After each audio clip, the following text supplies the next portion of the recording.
नमस्कार, ग्लोबल अड्डा आप देख रहे हैं और मैं हूं आपके साथ पुनीत मिश्रा। एक खबर आई है। खबर क्या है कि डोनाल्ड ट्रंप ने एक मीटिंग बुलाने का काम किया है। जी हां, डोनाल्ड ट्रंप मीटिंग बुला रहे हैं। किसकी? मिडिल ईस्ट के कई मुल्क इसमें शामिल हैं। लेकिन क्यों बुला रहे हैं, क्या टेंशन है, इसी के खबर की आज हम बात करने वाले हैं। क्योंकि संयुक्त अरब अमीरात यानी कि यूएई, कतर, सऊदी अरब, मिस्र, जॉर्डन, तुर्की, ओमान, बहरीन और कुवैत, इन सभी नेताओं को नेक्स्ट वीक, अगले हफ्ते न्यूयॉर्क में एक अहम मीटिंग के लिए न्योता भेजा गया है। ट्रंप की तरफ से सबको बुलाया गया है।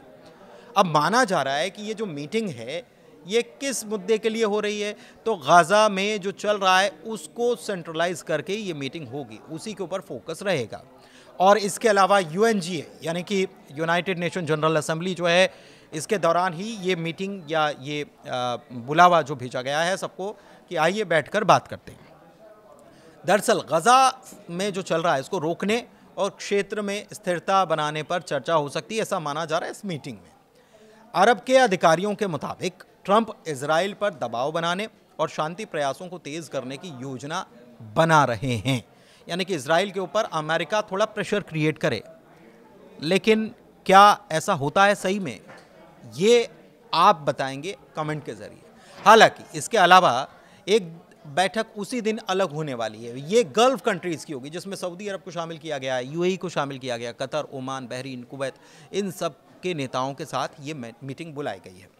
तो इसका फोकस क्या है, ये भी ध्यान देने वाली बात है। इसका फोकस हो सकता है कि गल्फ में वो देश भी आता है जिसके साथ संघर्ष अक्सर अमेरिका का देखने को मिलता है, खासतौर पर इजराइल का देखने को मिलता है। हम बात करें ईरान की, तो क्या ईरान को लेकर ये मीटिंग हो सकती है?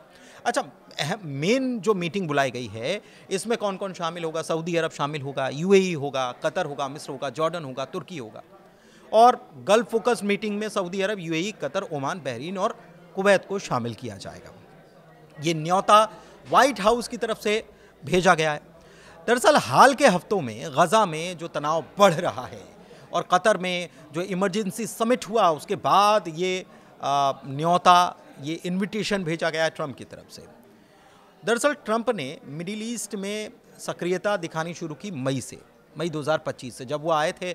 आपको याद होगा 3 देशों की यात्रा की थी, सऊदी अरब की यात्रा की थी, कतर की यात्रा की थी, यूएई की यात्रा की थी। तो ऐसा लगता है कि इसको आगे बढ़ाने का समय ट्रंप को लगता है कि अब आ गया है। अब ये नई पहल हालांकि माना जा रहा है। आपको ये बता दें कि इमरजेंसी अरब समिट, इस्लामिक समिट जो था 15 सितंबर में हुआ, दोहा में हुआ।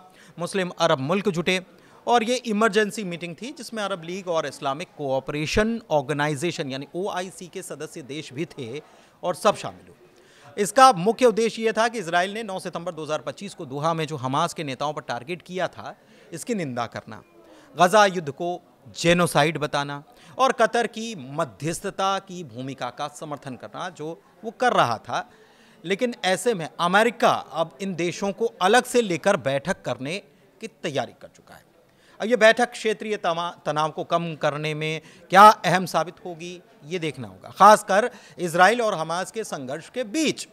हालांकि इमरजेंसी अरब इस्लामिक समिट में बहुत सारी कड़वी बातें, या ये कह लीजिए कि कोई ठोस बातें हुई तो सही, लेकिन उसका परिणाम नजर नहीं आया।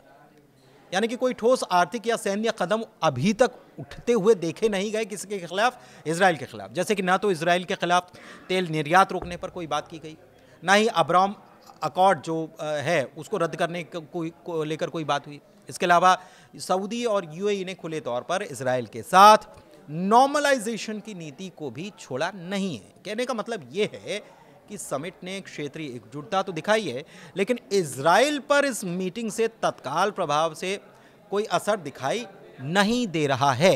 तो ट्रंप की तरफ से ये जो मीटिंग बुलाई गई है, आपको क्या लगता है कि अमेरिका इजराइल का साथ छोड़ देगा, या अमेरिका और इजराइल जो अलाई हैं एक दूसरे के और जिनको खबर होती है कि कौन क्या कर रहा है, खास तौर पर इजराइल क्या करने जा रहा है, इसकी खबर यूएस को पहले होती है, उसके बाद इजराइल को ये कदम उठाता है। तो क्या ट्रंप इन सभी मुल्कों को साथ में लेकर बैठक करने के बाद इजराइल पर वाकई में कोई प्रेशर क्रिएट करेंगे? ये एक बड़ा सवाल भी है और ये पता तब चलेगा जब ये मीटिंग होगी और उसके बाद इन मुल्कों का रुख सामने आएगा। फिलहाल ग्लोबल अड्डा में इतना ही। धन्यवाद।